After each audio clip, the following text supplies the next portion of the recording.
Les voy a invitar a que me acompañen al libro de San Mateo, capítulo 5, verso 7. ¿Sí? San Mateo, capítulo 5, verso 7. Cuando usted lo tenga, pueden verificar a Dios con un fuerte amén o un gloria a Dios. O simplemente decir, ya lo tengo, hermano. San Mateo, capítulo 5, verso 7.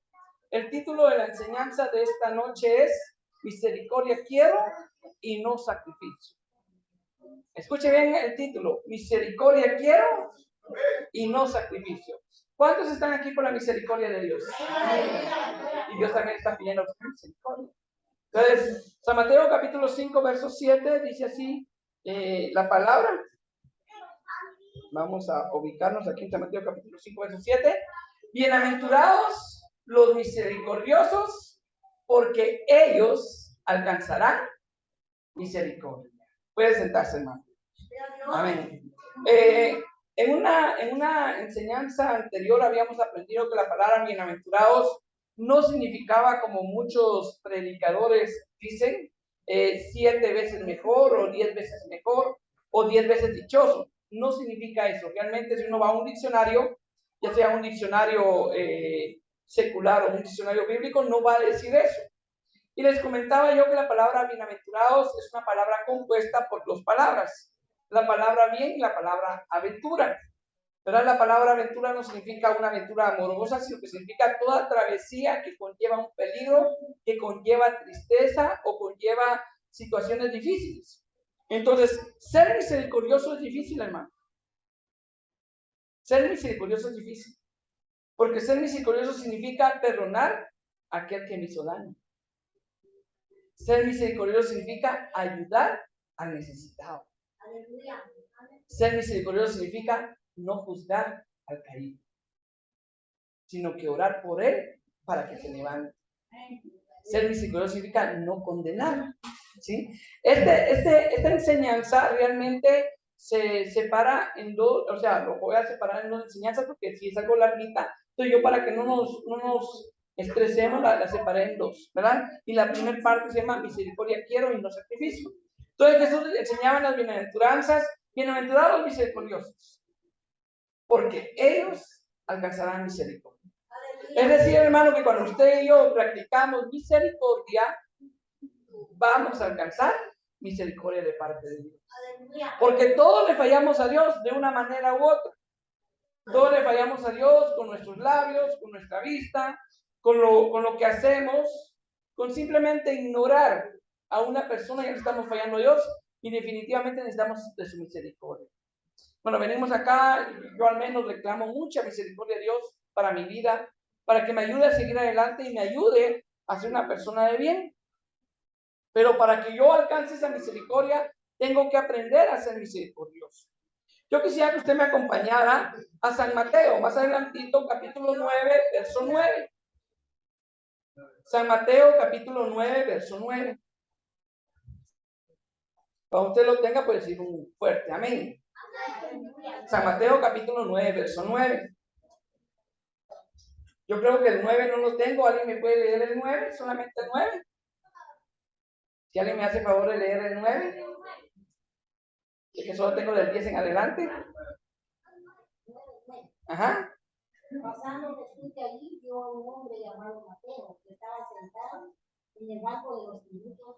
Le dijo, sígueme. Y se levantó y le siguió. Ok, mire, hermanos.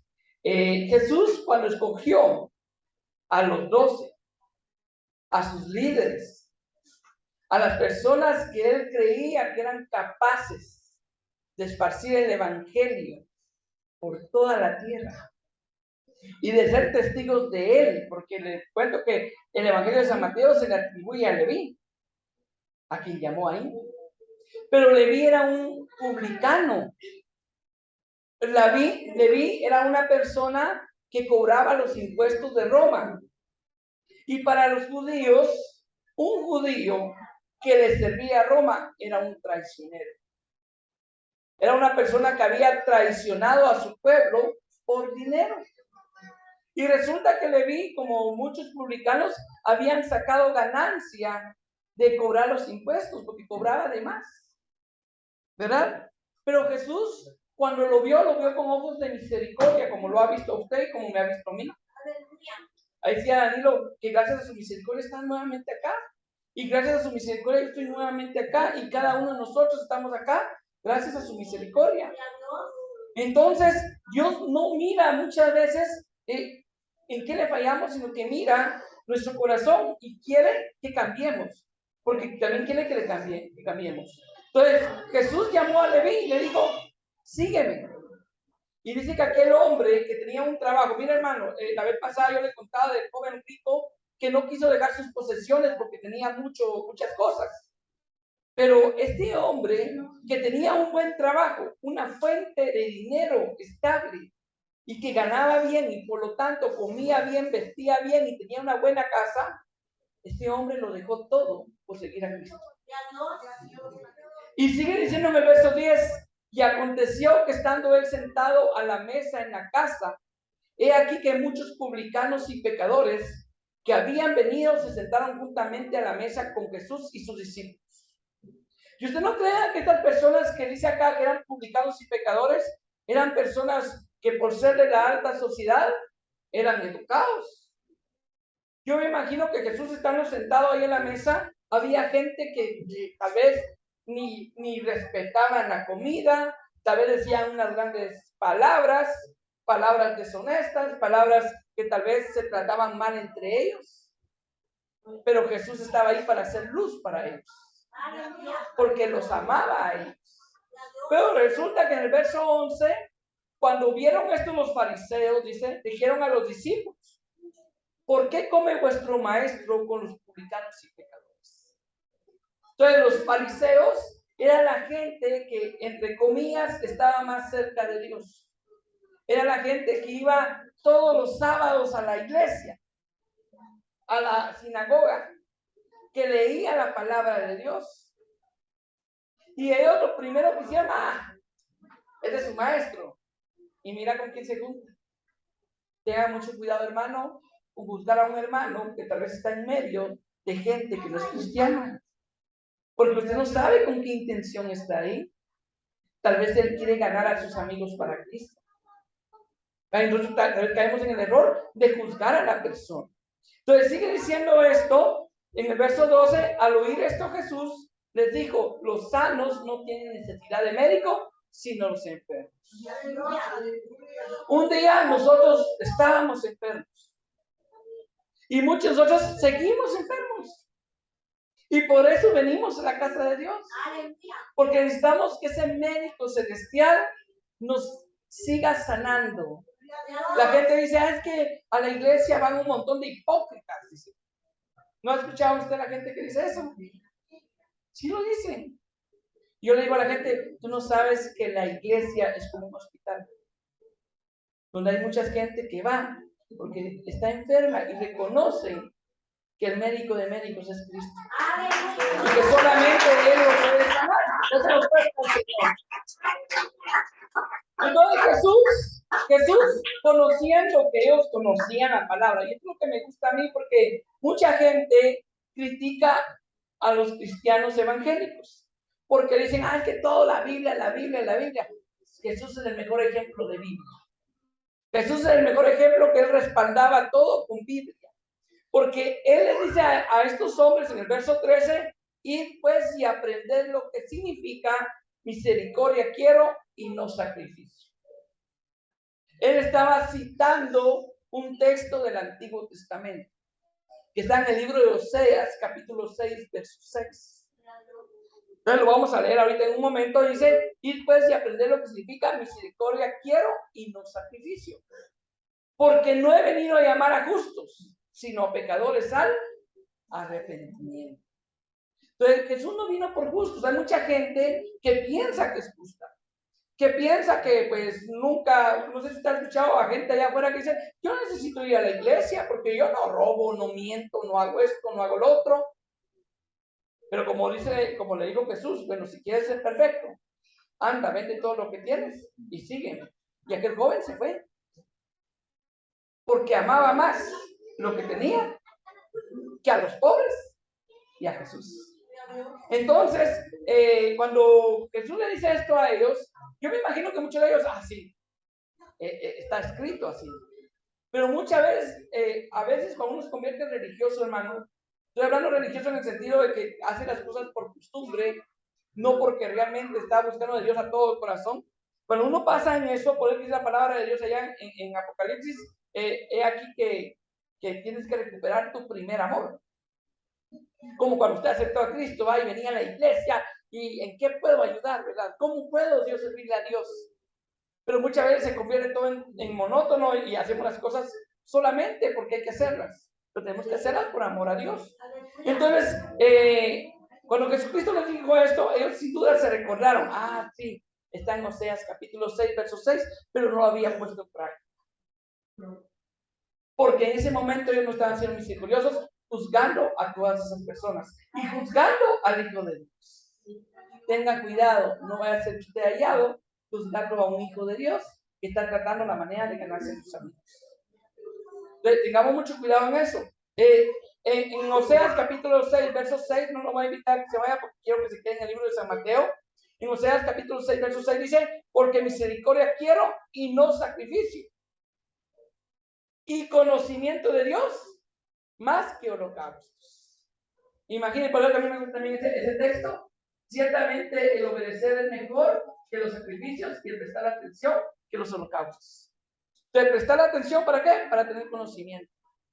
Usted, hermano, y yo debemos de leer la palabra de Dios para saber qué debemos de hacer. Mucha gente le gusta aquella canción que dice Jesús es verbo y no sustantivo, de Ricardo Arjona. Pero él dice una cosa malísima. Dice, ¿qué haces, hermano, leyendo la Biblia todo el día? Si lo que ella se resume en amor, ve y practíquelo. Pero ¿cómo va a practicar el amor si no tiene conocimiento de cómo hacerlo? Es como si yo le diga a alguien que va a la escuela, ¿qué haces en la escuela todo el día? Si lo que tienes que hacer es trabajar. ¿Cómo va a ir a trabajar si no aprende qué es lo que debe de hacer? Entonces tenemos que aprender qué es lo que debemos hacer. Por eso decimos Oseas capítulo 6, verso 6, porque misericordia quiero y no sacrificio, y conocimiento de Dios más que al holocausto. Entonces es bueno aprender la palabra de Dios. A mí me da mucha tristeza cuando muchos hermanos dicen, yo prefiero saber poco y ponerlo en práctica que saber mucho y no ponerlo en práctica. Es mejor saber mucho y tratar de poner en práctica eso mucho que estamos aprendiendo. Porque muchas veces no queremos aprender porque no queremos esforzarnos por ser mejores, ¿verdad? Entonces, fíjese, hermano, que cuando Jesús le dijo esto a los fariseos, le dijo, id y aprender. Él les dijo, id y aprender. Pero más adelantito, yo le invito a que vaya conmigo a San Mateo capítulo 12, verso 1 al 8. Cuando usted lo tenga, puede glorificar a Dios con fuerte amén. Más adelantito, en el capítulo 12, dice así: en aquel tiempo iba Jesús por los sembrados en un día de reposo, y sus discípulos tuvieron hambre y comenzaron a arrancar espigas y a comer. Viéndolo los fariseos le dijeron, he aquí tus discípulos hacen lo que no es lícito hacer en el día de reposo. Pero él les dijo, ¿no habéis leído lo que hizo David cuando él y los que con él estaban tuvieron hambre? ¿Cómo entró en la casa de Dios y comió los panes de la proposición, que no les era lícito comer ni a él ni a los que con él estaban, sino solamente a los sacerdotes? Y le sigue haciendo la pregunta, ¿o no habéis leído en la ley cómo en el día de reposo los sacerdotes en el templo profanan el día de reposo y son sin culpa? Pues os digo que uno mayor que el templo está aquí, era Jesús. Y miren lo que dice el verso 7. ¿Se recuerda que yo le comenté? Él les dijo, ir y aprender. Ahorita ya nos dijo ir y aprender. Miren lo que dice el verso 7. Y si supieseis qué significa misericordia quiero y no sacrificio, no condenaríais a los inocentes. Porque el Hijo del Hombre es Señor del día de reposo. Imagínense, el día de reposo en ese momento era el día sábado. ¿Sí? Yo quiero comentarle a usted que ¿qué día ustedes creen que inicia la semana? ¿Inicia el lunes o inicia mañana? Domingo, exacto. Inicia el domingo, por eso que ahí en ese almanaque ustedes miran que los domingos inician la semana. Y cuando Jesús resucitó un día domingo, resucitó porque él era primicia. Y tenía que resucitar el primer día. Entonces, cuando usted viene el primer día de la semana, al glorificar a Dios, le está diciendo al Señor, yo te pongo a ti en primer lugar. Aleluya. Eso le está diciendo el Señor.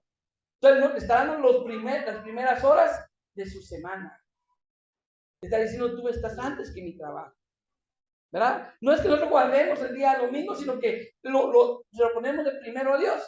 Pero resulta que en ese día sábado, que era el día en que reposaban los judíos, los discípulos de Jesucristo, siendo judíos ellos, comenzaron a arrancar espigas en el día de reposo, porque les comento que ya no tenían trabajo, que ya no tenían casa. Ellos andaban con Jesús, viendo quién les daba de comer. Y me imagino que en esa ocasión no cacharon nada, no había hermano que les brindara algún techo o comida. Entonces ellos vinieron y comenzaron a arrancar espigas en el día de reposo, y los fariseos, que eran expertos en juzgar, hermanos, tengan cuidado porque uno se puede convertir en fariseo espiritualmente cuando uno juzga mucho a la gente.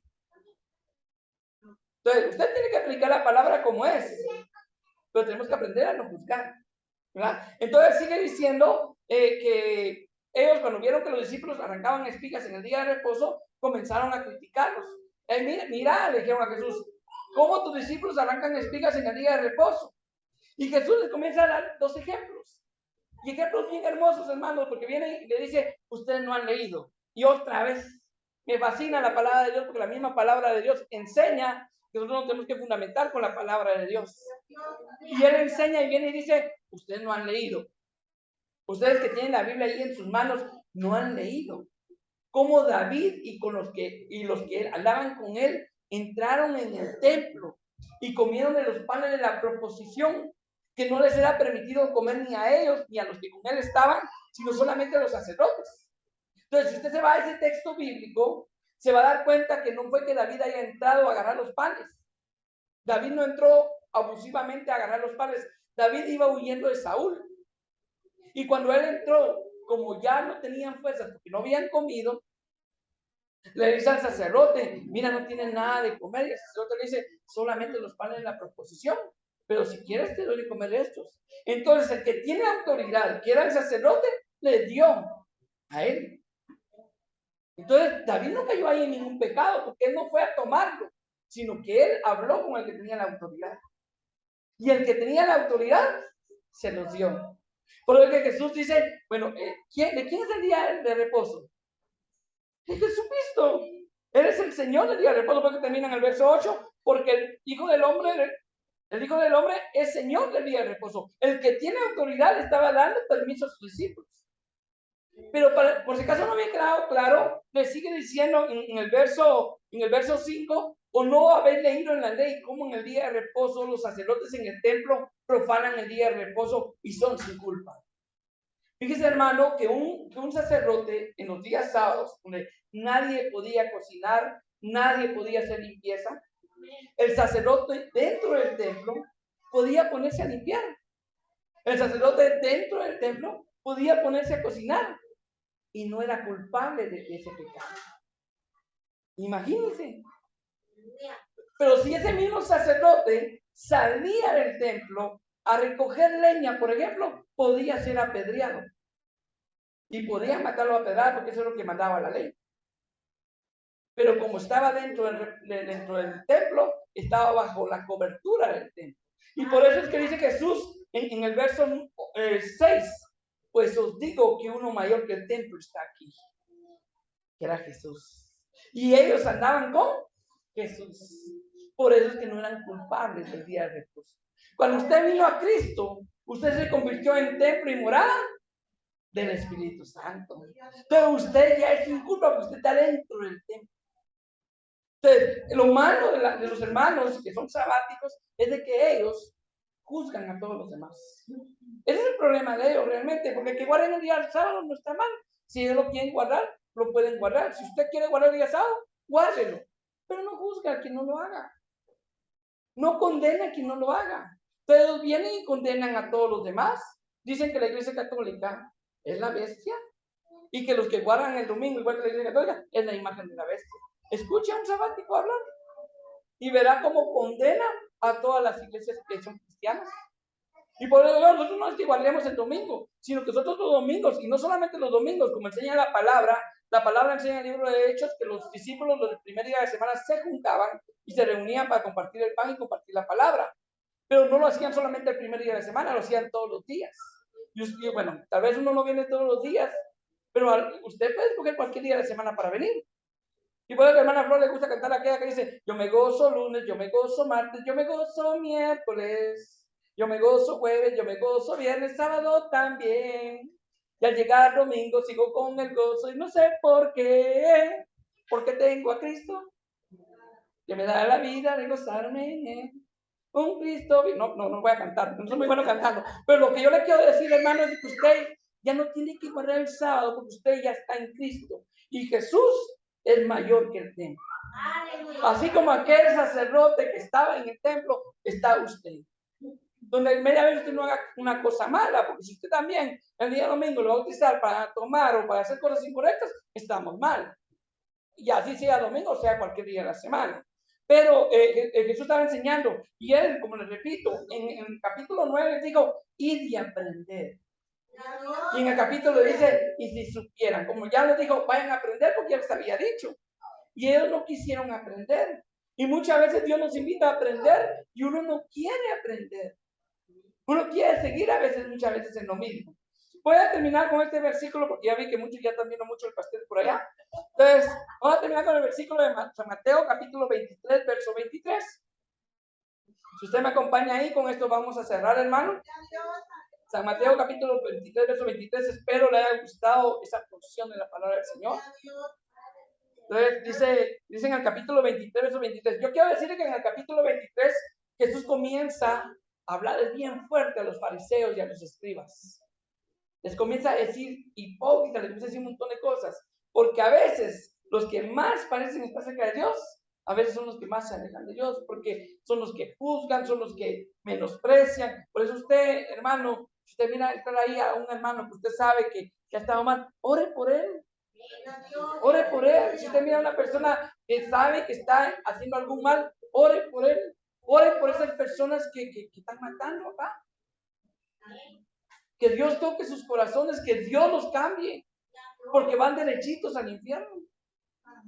Tengamos misericordia para que Dios tenga misericordia de nosotros. Pero cuando Jesús le comienza a decir esto a los fariseos, en el verso 23 le dice algo bien importante. Les dice: ay de vosotros, escribas y fariseos hipócritas, porque diezmáis la menta y el eneldo y el comino, y dejáis lo más importante de la ley, la justicia, la misericordia y la fe. Esto era necesario hacer sin dejar de hacer aquello.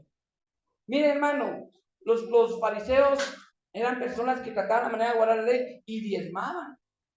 Ellos diezmaban, pero tenían un problemita, que no tenían misericordia. Y por eso que les digo él, dejar lo más importante de la ley. ¿Usted quiere saber qué es lo más importante de la ley? Lo más importante de la ley es la justicia, la misericordia y la fe. Si usted practica estas tres cosas, si usted tiene fe en el Señor, si usted practica la justicia en el Señor, si usted tiene misericordia, está haciendo lo más importante de la ley.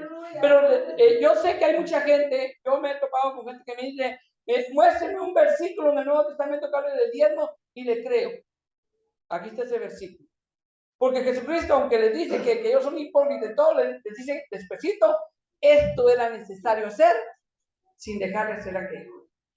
O sea, es necesario que practiquemos la justicia, la misericordia y la fe, pero sin dejar de diezmar, sin dejar de congregarnos, sin dejar de ayunar, sin dejar de vigilar. Si usted está vigilando, si usted está orando todas las noches, si usted está ayunando porque quiere una respuesta del Señor, excelente, pero no deje de ser misericordioso, hermano. Perdone a aquel que le hizo daño. Ayude a aquel que lo necesite cuando usted tiene el poder para hacerlo. Y mire que aquí Dios lo está hablando también a mí, porque no crea que yo soy perfecto, que hago todo bien. Yo también tengo que poner en práctica esto, ¿verdad? Entonces yo espero que esta palabra, hermanos, haya sido una palabra de mucha bendición para su vida, que usted haya podido escuchar la